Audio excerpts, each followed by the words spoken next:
The shuttle rattled like a dying thing. Steel ribs flexed with each jolt. Somewhere beneath the floor, hydraulics hissed. Crates shifted around him. Metal bins of ore, bundles of processed materials, and something organic. Tribute.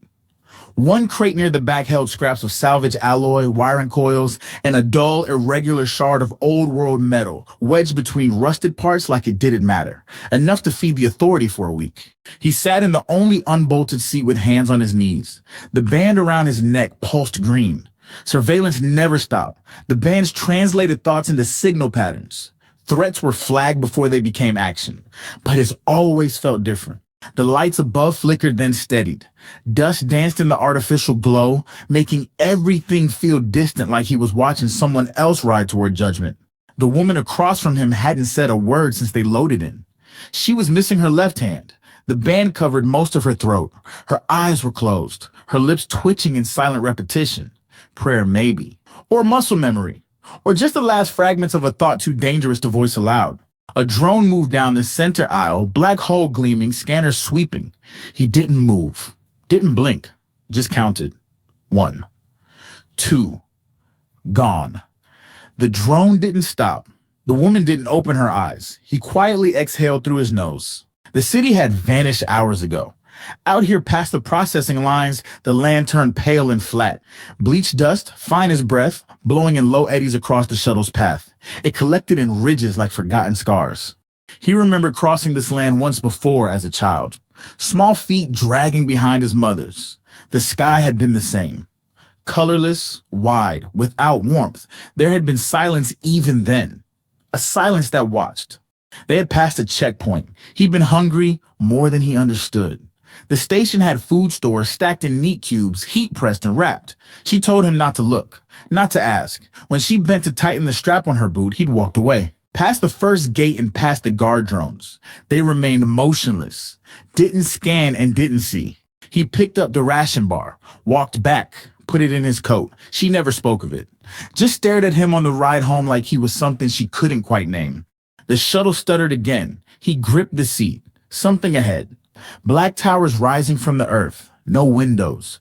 Just layered metal like a cathedral built by insects. This was the node. The place where the authority fed.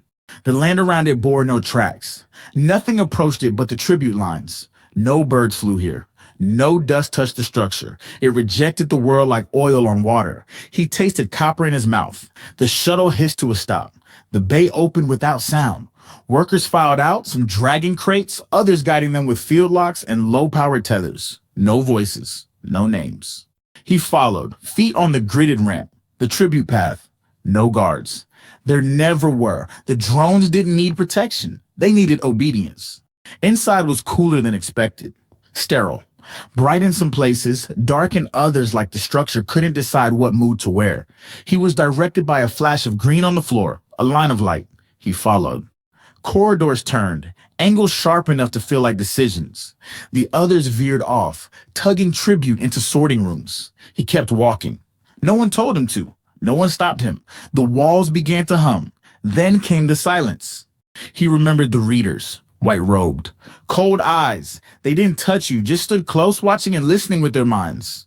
The first time one came near, he'd felt his chest tighten like his own thoughts were trying to flee. It had frowned, looked again, then passed him by like wind over stone. He didn't forget that. Neither did his mother. She had once said to him, "You don't think like the others. You don't burn the same." He hadn't understood then. He still didn't. It wasn't power nor was it control. Just static. The corridor ended. He stood before a door, black, curved, seamless, no handle, no code. His band pulsed. The door opened. The chamber was larger than he expected. The walls curved away into shadow, making it difficult to tell where they ended. The floor beneath his boots was not metal, though it looked like it should have been. It gave slightly with each step, adapting to his weight. He had never felt anything like it. There was no sound except the faint vibration in the air, like a distant engine buried in the earth. The silence had presence. It pressed against his skin, filled his ears, made his breath feel loud. At the center of the room stood a massive form. It did not move. This was the authority. He stepped forward, careful to keep his pace steady. His heartbeat had begun to climb. The band around his neck remained cool. There was no pulse, no scan, no resistance. He remembered what his mother once said, that he was different, that the world didn't notice him in the same way. As a child, he had not believed her. Now he hoped she was right.